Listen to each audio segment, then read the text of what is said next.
Dan lihatlah, saat Barak mengejar Cicora, jalan keluar menemuinya, dan berkata kepadanya, "Datanglah, dan aku akan menunjukkan kepadamu orang yang kau cari." Dan ketika ia masuk ke dalam kemahnya, lihatlah, Cicora tergeletak mati, dan paku ada di pelipisnya. Hakim-Hakim pasal 4 ayat 22. Dosa terbunuh. Khotbah yang disampaikan pada malam Minggu, tanggal 29 Juli tahun 1860 oleh C.H. Spurgeon. Jika kisah penderitaan dunia di bawah berbagai tiran dapat dituliskan, tidak akan ada seorang pun yang mampu membacanya. Saya percaya bahwa bahkan para korban yang telah melakukan kekejaman yang saya maksud tidak akan cukup berdarah dingin untuk duduk dan membaca kisah penderitaan yang telah dialami oleh para korban mereka sendiri. Saya telah melewati banyak negeri dengan penderitaan mengerikan yang pada zaman dahulu dialami oleh orang miskin di tangan para raja dan bangsawan kaya yang menjadi penindas mereka. Di hampir setiap kota yang Anda masuki, Anda akan diperlihatkan rak, ruang bawah tanah yang gelap, alat pemutar ibu jari, atau mesin neraka, atau instrumen yang terlalu mengerikan untuk dijelaskan yang membuat darah seseorang menjadi dingin hanya dengan memikirkan dan melihatnya. Sungguh, hai bumi, engkau telah terluka. Punggungmu telah dibajak dengan banyak alur. Dari pembuluh darahmu telah mengalir deras darah, dan putra-putrimu harus menderita kesakitan yang luar biasa. Namun, hai saudara-saudaraku, saya berbicara dengan sungguh-sungguh ketika saya menyatakan bahwa semua penderitaan yang pernah ditimpakan kepada manusia tidak pernah sebanding dengan tirani yang telah ditimpakan manusia kepada dirinya sendiri, tirani dosa. Dosa telah mendatangkan lebih banyak malapetaka ke bumi ini daripada semua tiran di bumi. Dosa telah mendatangkan lebih banyak kepedihan dan kesengsaraan pada tubuh dan jiwa manusia daripada penemuan paling licik dari para penyiksa yang paling berdarah dingin dan jahat. Dosa adalah penguasa lalim terbesar di dunia. Itulah ular yang dalam lipatan-lipatannya yang halus menindas penduduk bumi. Itulah tirani yang sedemikian rupa sehingga tidak seorang pun kecuali mereka yang diselamatkan Tuhan yang dapat lolos darinya. Bahkan, tirani yang sedemikian rupa sehingga bahkan mereka sendiri hampir tidak diselamatkan dan ketika diselamatkan, mereka harus menoleh ke belakang dan mengingat perbudakan mengerikan yang pernah mereka alami. Mereka teringat pada Absintus dan Gaul dan saat mengingatnya, besi telah merasuki jiwa mereka. Di bab ini kita melihat gambaran tentang anak-anak Israel yang diserang oleh seorang raja yang sangat jahat dan berkuasa, Yaben, Raja Kanaan. Itu hanyalah lambang yang samar, gambaran yang sangat samar tentang penindasan yang dilakukan dosa terhadap seluruh umat manusia, penindasan yang terus-menerus ditimpakan oleh kesalahan kita sendiri kepada kita. Saya ingin menggambarkan kepada Anda malam ini, jika saya bisa, 3 babak dalam sejarah besar, 3 gambaran berbeda yang menggambarkan satu subjek. Saya yakin kita telah melewati ketiganya, banyak dari kita. Dan saat kita melihatnya sementara saya melukisnya di dinding, saya pikir akan ada banyak orang di sini yang dapat berkata, saya pernah berada dalam keadaan itu. Dan saat kita sampai pada yang terakhir, saya harap kita dapat bertepuk tangan dan bersukacita karena merasakan bahwa yang terakhir adalah kasus kita juga, dan bahwa kita berada dalam keadaan yang menyedihkan seperti orang yang akan saya uraikan di akhir. Pertama, saya akan menggambarkan kepada Anda orang berdosa yang semakin gelisah dalam perbudakannya dan berpikir untuk memberontak terhadap para penindasnya. Kedua, orang berdosa yang menyingkirkan dosa-dosanya dan mencari kehancuran totalnya. Dan ketiga, saya akan berusaha untuk menunjukkan kepada Anda gambaran penting tentang pintu yang terbuka. Dan saya akan berdiri di sana dan berseru kepada mereka yang mencari kehidupan dari dosa-dosa mereka. Datanglah ke sini, dan saya akan menunjukkan kepada Anda orang yang Anda cari. Di sini dia terbaring, mati, dibunuh oleh palu dan paku, dipegang bukan di tangan seorang wanita, tetapi di tangan keturunan wanita itu, manusia Kristus Yesus.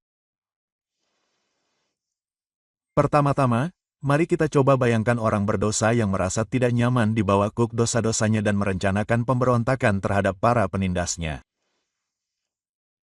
Dikatakan bahwa ketika seseorang terlahir sebagai budak, perbudakan tidak akan sesulit ketika ia pernah bebas. Anda mungkin akan menemukannya pada burung dan hewan lain yang kita kendalikan. Jika mereka tidak pernah tahu bagaimana rasanya terbang ke sana kemari di udara dari pohon ke pohon, mereka akan senang berada di dalam sangkar. Namun jika setelah melihat dunia dan melayang di udara yang jernih, mereka dikutuk untuk hidup dalam perbudakan, mereka akan jauh lebih tidak puas. Inilah yang terjadi pada manusia.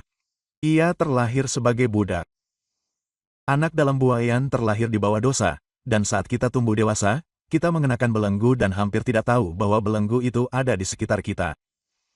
Kita katakan, penggunaan adalah sifat alamiah. Dan tentu saja sifat jahat yang telah kita terima membuat penggunaan dosa tampak seolah-olah tidak begitu mengikat seperti sebenarnya. Tidak.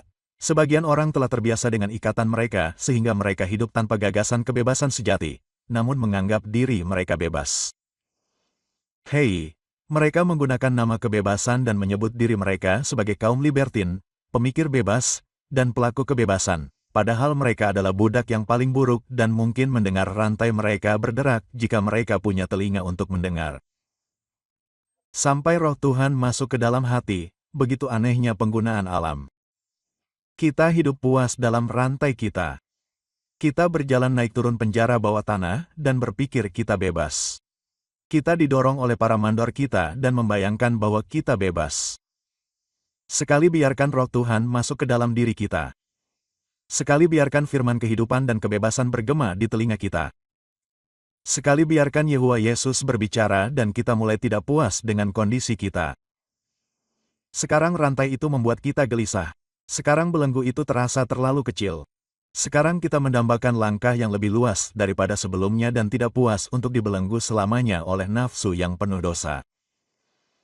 Kita mulai mendambakan sesuatu yang lebih baik, meskipun kita tidak tahu apa itu. Sekarang orang itu mulai mencari-cari kesalahan pada apa yang dulunya dianggapnya sangat luar biasa. Ia mendapati bahwa sekarang cawan yang tampaknya penuh dengan madu itu kini memiliki jejak-jejak rasa pahit di dalamnya. Tebu, yang dulunya begitu manis dan lezat, telah kehilangan kelezatannya, dan ia berkata dalam hatinya, andai saja aku punya makanan yang lebih baik daripada kulit babi ini. Ini bukan makanan yang cocok untukku. Petik 2. Ia tidak tahu bahwa Tuhan telah mulai menyalakan dalam dirinya kehidupan baru dan sifat yang berbeda. Namun ia tahu bahwa ia tidak dapat merasa puas dengan keadaannya sebelumnya. Ia gelisah dan jengkel seperti singa yang terikat dan ingin berkeliaran di hutan dan padang belantara. Ia tidak dapat menahannya. Dan sekarang saya katakan bahwa orang itu mulai bertindak. Tindakan pertamanya adalah tindakan anak-anak Israel. Ia mulai berseru kepada Tuhan. Mungkin itu bukan doa seperti yang kita gunakan dalam percakapan biasa. Ia tidak dapat merangkai banyak kata. Itu adalah desahan. Desahan karena ia tidak tahu apa. Itu adalah erangan karena sesuatu. Sesuatu yang tak terlukiskan yang belum pernah dilihat atau dirasakannya, tetapi keberadaannya masih bisa dibayangkannya. Ya Tuhan, katanya, selamatkanlah aku. Ya Tuhan, aku merasa aku bukanlah yang seharusnya. Aku bukanlah yang kuinginkan. Aku tidak puas dengan diriku sendiri. Dan jika doa itu tidak mengambil bentuk Tuhan yang sebenarnya, kasihanilah aku orang berdosa ini. Namun, semua itu berarti demikian. Karena ia seolah berkata, Tuhan, aku tidak tahu apa itu. Aku tidak tahu apakah itu belas kasihan atau anugerah atau apapun namanya. Tetapi aku menginginkan sesuatu. Aku seorang budak. Aku merasakan semuanya. Oh, andai saja aku bisa bebas. Oh, andai saja aku bisa dibebaskan. Pria itu sekarang mulai mencari sesuatu yang lebih tinggi daripada yang pernah dilihatnya sebelumnya. Setelah doa ini, muncullah tindakan. Sekarang, kata pria itu, aku harus mulai bangkit dan bertindak. Dan jika roh Tuhan benar-benar bekerja padanya, ia tidak puas dengan doa. Ia mulai merasa bahwa meskipun doa itu cukup kecil untuk dilakukannya, namun setidaknya ia dapat melakukan sesuatu. Kemabukan ditinggalkannya. Dengan satu pukulan, ia menghancurkan musuhnya. Lalu ada kutukan dan sumpah serapahnya. Ia mencoba mengalahkan musuh itu, tetapi sumpah serapah itu keluar saat ia tidak menduganya. Mungkin ia harus berjuang selama berminggu-minggu, tetapi akhirnya ia pun berhasil dikalahkan. Lalu datanglah praktik-praktik perdagangannya. Ia merasa hal-hal ini menyakiti hati nuraninya. Ini adalah rantai lain yang harus dikikir, paku keling lain yang harus dirobek. Ia bekerja keras, ia berjuang, sambil terus berseru kepada Tuhan. Dan akhirnya ia bebas. Dan musuh itu digulingkan. Ia seperti Barak. Tuhan menolongnya dan musuh-musuhnya melarikan diri darinya. Oh, saudara-saudaraku, saya berbicara dari pengalaman sekarang. Betapa hebatnya perjuangan yang dilakukan hati muda saya melawan dosa. Ketika Tuhan Roh Kudus pertama kali menghidupkan saya hampir tidak tahu tentang baju zirah yang kuat yang dapat dikenakan jiwa saya. Sedikit yang saya tahu tentang darah yang berharga yang telah menghapus dosa-dosa saya dan menenggelamkannya di lautan selamanya. Namun, aku tahu ini, bahwa aku tidak bisa menjadi diriku yang dulu, bahwa aku tidak bisa merasa bahagia kecuali aku menjadi sesuatu yang lebih baik, sesuatu yang lebih murni daripada yang kurasakan. Dan oh, betapa jiwaku berseru kepada Tuhan dengan keluhan. Aku mengatakannya tanpa melebih-lebihkan. Keluhan yang tidak dapat diucapkan. Dan oh, betapa aku berusaha dengan caraku yang buruk dan gelap untuk mengatasi dosa ini terlebih dahulu dan kemudian dosa lainnya. Dan dengan demikian berperang dengan kekuatan Tuhan melawan musuh-musuh yang menyerangku dan tidak bersyukur kepada Tuhan sama sekali tanpa hasil. Meskipun pertempuran itu tetap saja kalah kecuali Dia telah datang, yang adalah penakluk dosa dan penyelamat umatnya dan telah mengusir pasukan itu. Bukankah ada beberapa orang di sini malam ini yang berada dalam posisi ini? Mereka belum datang ke Gunung Sion, tetapi sedang berperang dengan orang Amalek di padang gurun. Mereka belum datang ke percikan darah, tetapi entah bagaimana mereka tidak tahu persis seperti apa kondisi mereka. Mereka sedang berjuang keras melawan sesuatu yang menakutkan yang akan mereka atasi. Mereka tidak dapat meninggalkan perjuangan itu. Mereka terkadang takut bahwa mereka akan dikalahkan pada akhirnya. Oh, saudaraku, aku senang mendapati bahwa Tuhan telah melakukan begitu banyak untukmu. Ini adalah salah satu tanda pertama kehidupan ilahi ketika kita mulai berjuang melawan dosa. Maka, beranikanlah hati, saudara-saudaraku, akan segera ada gambaran lain yang terlukis, dan itu juga akan menjadi gambaranmu, ketika engkau akan menjadi lebih dari seorang pemenang melalui Dia yang telah mengasihimu. Namun, aku berani mengatakan bahwa ini bukanlah gambaran dari semuanya di sini. Ada beberapa dari kalian yang mengatakan bahwa kalian bukanlah budak, dan karena itu kalian tidak ingin dibebaskan. Namun, aku katakan kepadamu, Tuan, jika ada penguasa duniawi yang dapat memerintahkanmu untuk melakukan apa yang iblis suruh kalian lakukan, kalian akan menganggap diri kalian sebagai makhluk yang paling tertindas di dunia. Jika ada undang-undang yang disahkan di parlemen, dan ada kekuasaan untuk melaksanakannya, maka kalian harus pergi dan duduk beberapa jam di malam hari hingga tengah malam dan minum sesuatu yang keji dan beracun yang akan mencuri otak kalian, sehingga kalian harus dibawa pulang dengan kursi roda. Anda akan berkata, betapa kejamnya tirani yang memaksa manusia menghancurkan jiwa dan raga mereka dengan cara seperti itu. Namun, Anda melakukannya dengan sengaja. Dan demi satu hari istirahat yang diberkati, satu-satunya dari 7 hari yang kita miliki untuk beristirahat. Jika ada undang-undang yang disahkan yang mengharuskan Anda membuka toko pada hari itu dan menjalankan perdagangan, Anda akan berkata, ini adalah tanah yang menyedihkan untuk memiliki tiran seperti itu untuk memerintahnya. Anda akan menyatakan bahwa Anda tidak akan melakukannya. Namun, iblis memaksa Anda, dan Anda pergi dan membuka jendela Anda dengan rakus seolah-olah Anda akan memenangkan surga dengan perdagangan hari Minggu Anda. Budak apa yang dibuat manusia terhadap diri mereka sendiri ketika mereka paling menganggap diri mereka bebas? Saya telah melihat seseorang bekerja lebih keras dan menghabiskan lebih banyak uang untuk mencari kesenangan dalam hal yang membuatnya sakit, yang membuat matanya merah, dan seluruh tubuhnya demam, daripada yang akan dilakukannya jika 1000 tindakan parlemen mencoba mendorongnya untuk melakukannya. Iblis memang tiran yang kejam terhadap rakyatnya, tetapi dia adalah tiran yang sedemikian rupa sehingga mereka dengan sukarela mengikutinya.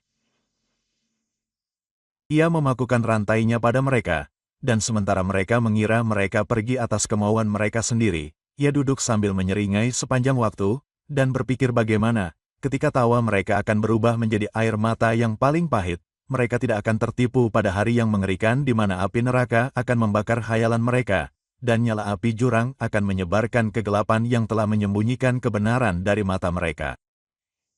Demikianlah tentang gambaran pertama. Orang berdosa yang tidak puas dan berperang melawan dosa-dosanya.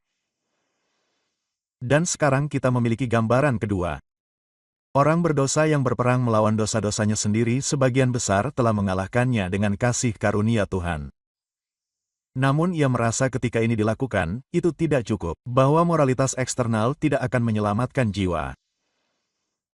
Seperti Barak, ia telah menaklukkan Cicora, tetapi tidak puas melihatnya melarikan diri dengan kakinya. Ia ingin mayatnya ada di hadapannya. Tidak, katanya, tidak cukup hanya dengan menaklukkan. Aku harus menghancurkan. Tidak cukup hanya dengan menyingkirkan kebiasaan-kebiasaan jahat. Saya harus mengatasi kecenderungan untuk berbuat dosa. Tidaklah cukup untuk mengusir dosa ini atau dosa lainnya. Saya harus menginjak-injak akar-akar kerusakan di bawah kaki saya, agar dosa itu sendiri dapat dibunuh. Perhatikanlah, para pendengar yang budiman, bahwa bukanlah pekerjaan roh yang bukan pekerjaan radikal. Jika Anda puas hanya dengan menaklukkan dosa-dosa Anda dan tidak membunuhnya, Anda dapat bergantung padanya. Itu hanyalah pekerjaan moralitas, pekerjaan permukaan, dan bukan pekerjaan Roh Kudus. Para bapak, janganlah puas dengan mengusir musuh-musuhmu, atau mereka akan kembali kepadamu. Janganlah puas dengan mengenakan kulit domba. Janganlah puas sampai sifat serigalamu diambil darimu, dan sifat domba diberikan. Tidaklah cukup untuk membersihkan bagian luar cawan dan pinggan. Itu harus dipecahkan, dan bejana baru harus diberikan. Janganlah puas dengan mengapur makam. Rumah kurban harus kosong, dan di mana kematian turun, kehidupan harus berkuasa. Tidak ada kesalahan yang mungkin lebih umum di masa-masa berbahaya ini selain salah mengira hal-hal eksternal sebagai internal, tanda-tanda luar sebagai rahmat batin, tiruan moralitas yang dilukis sebagai permata spiritualitas yang kokoh. Bangkitlah Barak, bangkitlah engkau putra Abinoam. Engkau telah mengalahkan gunting kemabukanmu. Engkau telah mengusir pasukan dosa-dosamu. Namun ini tidak cukup. Sisera akan kembali kepadamu dengan 2 kali lipat 900 kereta perang, dan engkau akan tetap dikalahkan. Janganlah berpuas diri sampai darah musuh-musuhmu menodai tanah sampai ia dihancurkan, mati, dan dibunuh. Oh orang berdosa, aku mohon kepadamu, jangan pernah berpuas diri sampai rahmat berkuasa dalam hatimu dan dosa sepenuhnya ditaklukkan. Sesungguhnya, inilah yang dirindukan dan harus dirindukan oleh setiap jiwa yang diperbarui.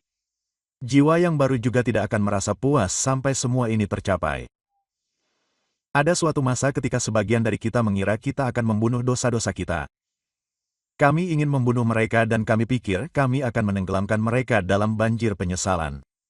Ada saatnya juga ketika kami pikir kami akan membuat dosa-dosa kami kelaparan. Kami pikir kami akan menjauhi godaan dan tidak menuruti hawa nafsu kami dan kemudian mereka akan mati. Dan sebagian dari kita dapat mengingat ketika kami membungkam hawa nafsu kami, ketika kami menjepit lengan mereka dan membelenggu kaki mereka dan kemudian berpikir itu akan membebaskan kami. Namun oh saudara-saudara, semua cara kami untuk mematikan dosa tidaklah cukup. Kami menemukan monster itu masih hidup, tidak pernah puas dengan mangsanya. Kami mungkin dapat mengalahkan gerutuannya, tetapi monster itu tetap menjadi penakluk kami.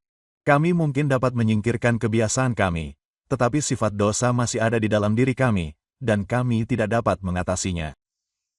Namun kami mengerang dan menangis setiap hari.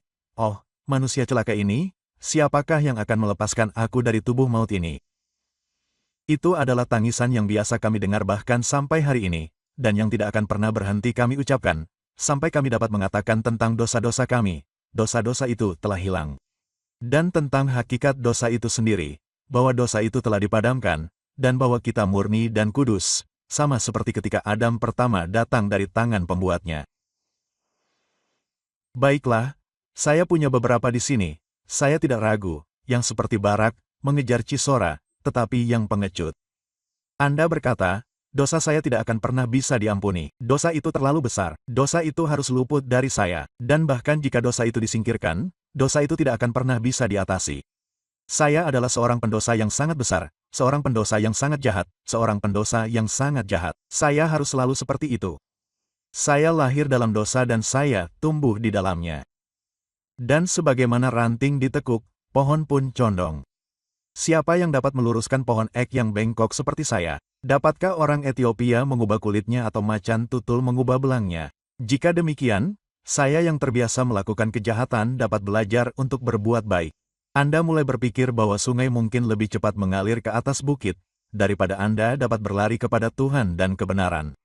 Anda lelah dengan pertempuran dan siap untuk meletakkan senjata dan mati. Tetapi Anda tidak bisa. Anda tidak boleh kembali menjadi pemabuk dan tukang mengumpat seperti sebelumnya dan mati dalam keputusasaan karena tidak dapat mengatasi dosa di dalam diri Anda. Anda juga tidak boleh berpikir, "Oh, saya telah memasuki pertarungan yang terlalu berat bagi saya. Saya akan tetap jatuh di tangan musuh saya."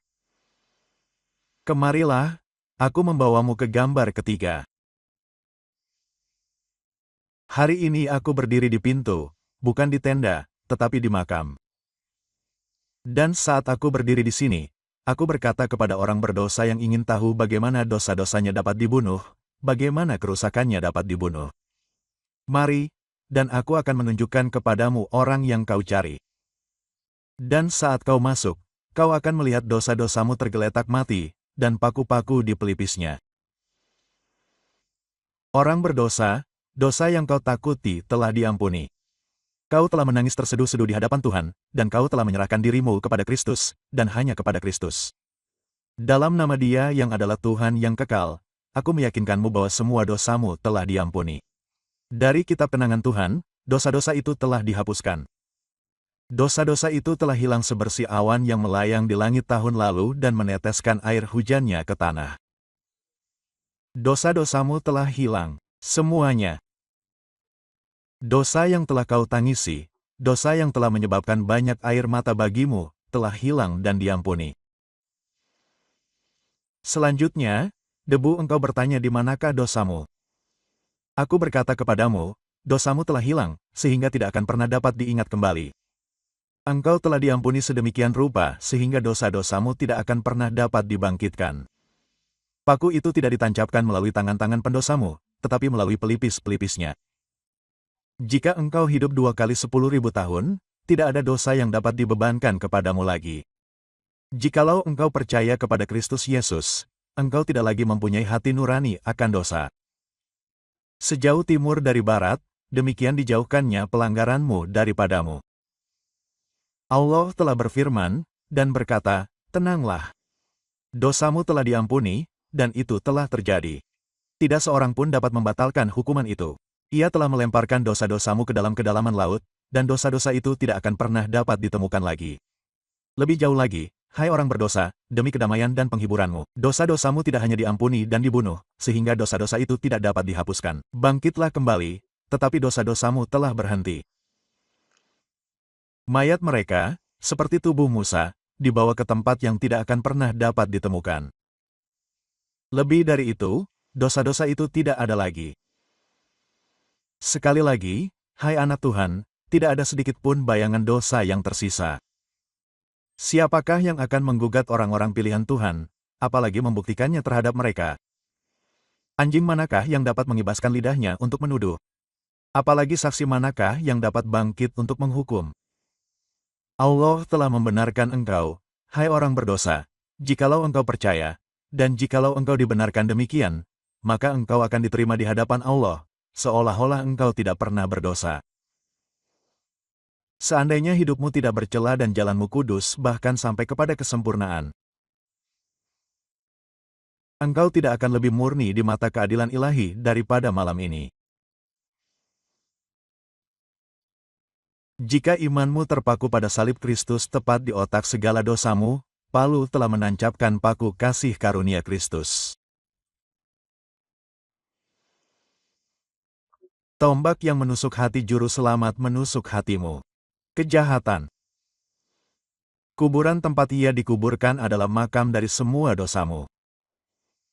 Dan kebangkitannya adalah kebangkitan rohmu menuju terang dan sukacita yang tak terkatakan. Mari, dan aku akan menunjukkan kepadamu orang yang kau cari. Ini adalah pemandangan yang menyegarkan bahkan bagi anak Tuhan yang telah melihatnya sejak lama.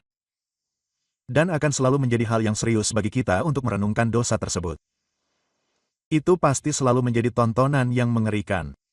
Bagi seorang musuh, bahkan ketika mati, adalah pemandangan yang mengerikan.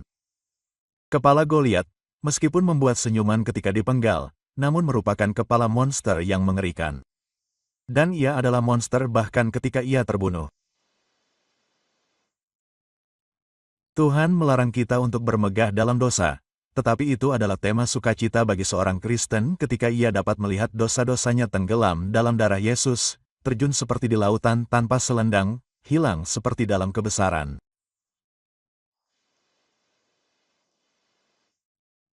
Jiwaku melihat kembali ke masa mudaku dan mengingat pelanggarannya yang lalu. Ia meneteskan air mata kesedihan. Ia melihat ke salib dan melihat mereka semua diampuni. Dan dia meneteskan air mata syukur mereka. Mataku menelusuri hari-hari kedewasaan dan mengamati dengan kesedihan kelalaian dan perbuatan yang tak terhitung banyaknya. Namun, mataku bersinar dengan senyuman yang hampir penuh kegembiraan saat aku melihat banjir darah Yesus menggenang di atas pasir dosa-dosaku hingga semuanya tertutup dan tidak ada mata yang dapat melihatnya. Oh anak Tuhan, datanglah dan lihatlah orang yang kau cari. Di sini dia terbaring terbunuh di hadapanmu. Datanglah dan lihatlah semua dosamu mati selamanya. Jangan takut padanya. Menangislah untuknya. Hindarilah dosa-dosamu di hari-hari mendatang. Dan ingatlah bahwa dosa-dosamu telah dibunuh. Pandanglah dosa-dosamu sebagai musuh yang telah dikalahkan dan selalu anggaplah dosa-dosamu dipaku di kayu salibnya yang menyanyikan kemenangan ketika dia bangkit. Namun, ku dengar kau berkata, baiklah, aku memiliki cukup iman untuk percaya bahwa dosa-dosaku telah diatasi dengan cara itu dan bahwa dosa-dosa itu telah ditaklukkan dan mati dalam hal itu. Namun, oh Tuhan, mengenai tubuh dosa di dalam diriku ini, aku tidak dapat membunuhnya. Aku tidak dapat mengalahkannya.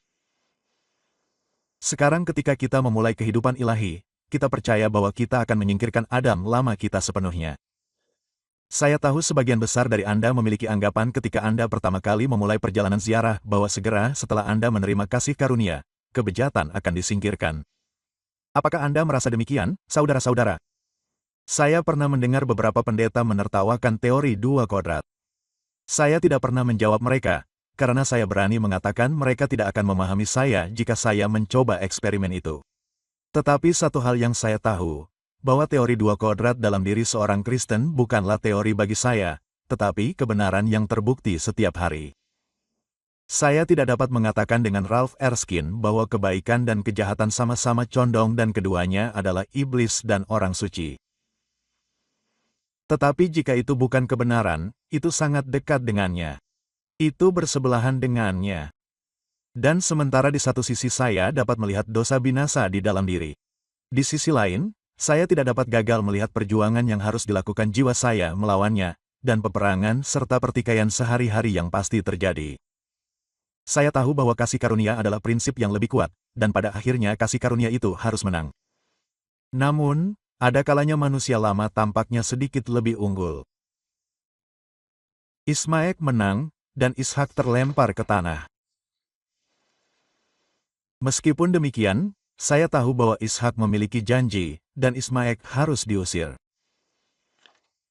Nah, anak Tuhan, jika Anda harus melihat gunting dosa Anda masih melarikan diri dari Anda, bergembiralah. Itu hanyalah pengalaman semua umat Tuhan. Selain itu, ada banyak orang yang mengatakan bahwa mereka tidak merasakan ini, tetapi saudara-saudaraku terkasih, mereka merasakannya. Hanya saja mereka tidak menggunakan bahasa yang sama seperti kita yang merasakannya. Saya mengenal satu atau dua saudara yang baik yang mengatakan bahwa mereka percaya pada kesempurnaan. Namun, saya menemukan bahwa semua kesempurnaan yang mereka yakini adalah kesempurnaan yang saya khotbahkan. Itulah kesempurnaan di dalam Kristus. Namun, mereka tidak percaya pada kesempurnaan dalam diri mereka sendiri. Saya juga tidak percaya bahwa setiap orang Kristen yang membaca hatinya sendiri selama 1 hari dapat menikmati gagasan tentang kebebasan total dari bangkitnya kebobrokan dan bangkitnya hati setelah dosa. Jika ada yang seperti itu, saya hanya dapat berkata, saya berharap saya dapat bertukar tempat dengan Anda, saudara, karena sulit bagi saya untuk mengalami peperangan dan pertikaian hari demi hari, dan terkadang tampaknya sulit untuk mengatakan ke arah mana masalah ini akan berakhir, atau bagaimana pertempuran itu akan diputuskan. Memang, seseorang tidak dapat mengetahuinya sama sekali, kecuali melalui iman, karena penglihatan tampaknya menuntun pada pendapat yang berlawanan. Baiklah, bergembiralah, orang Kristen. Meskipun manusia lama belum terbunuh di dalam dirimu, seperti yang Anda ketahui secara pribadi, saya ingin Anda mengingat bahwa sebagaimana Anda berada di dalam Kristus, manusia lama telah disalibkan, mengetahui bahwa manusia lama Anda telah disalibkan bersamanya. Dan ketahuilah ini, bahwa harinya akan tiba ketika para malaikat akan membuka lebar pintu, dan Anda yang telah terengah-engah mengejar musuh Anda, seperti Barak, yang mengejar Cura, akan mendengar roh penyambut berkata, datanglah. Dan aku akan menunjukkan kepadamu orang yang kau cari. Di sanalah akan terbaring hawa nafsu lamamu yang terpendam. Dan dia yang menjadi bapa dari semua itu, setan tua itu sendiri, semuanya dirantai dan diikat dan dilemparkan ke dalam lautan api. Maka engkau akan bernyanyi sungguh-sungguh bagi Tuhan. Oh, bernyanyilah bagi Tuhan, karena ia telah menang dengan gemilang. Tangan kanannya dan lengannya yang kudus telah memperoleh kemenangan baginya. Sampai saat itu, saudara-saudara, kejarlah dosa-dosamu. Jangan biarkan dosa-dosa itu, baik yang besar maupun yang kecil, dan Tuhan mempercepat engkau agar engkau dapat berperang dengan gagah berani, dan dengan pertolongannya engkau sepenuhnya mengalahkannya. Adapun engkau, orang berdosa yang malang, yang baru-baru ini aku ingatkan bahwa engkau tidak dapat membunuh dosa-dosamu, atau mengerjakan keselamatanmu. Engkau tidak dapat menjadi penyelamat bagi dirimu sendiri. Percayalah kepada Tuhanmu. Serahkan jiwamu ke dalam tangan Dia yang mampu dan bersedia untuk memelihara, menjaga, dan melindunginya. Dan ingatlah, jika malam ini engkau tidak mau melakukan apapun untuk dirimu sendiri, tetapi mau menyerahkan dirimu sepenuhnya kepada Kristus, maka malam ini engkau akan diselamatkan. Bagaimana jika Tuanku memberiku ikan malam ini saat jala pertama kali diguncang? Dan bagaimana jika seorang pendosa yang malang berkata dalam hatinya, aku akan pergi kepada Yesus, meskipun dosaku telah naik seperti gunung. Aku tahu istananya, aku akan masuk ke dalam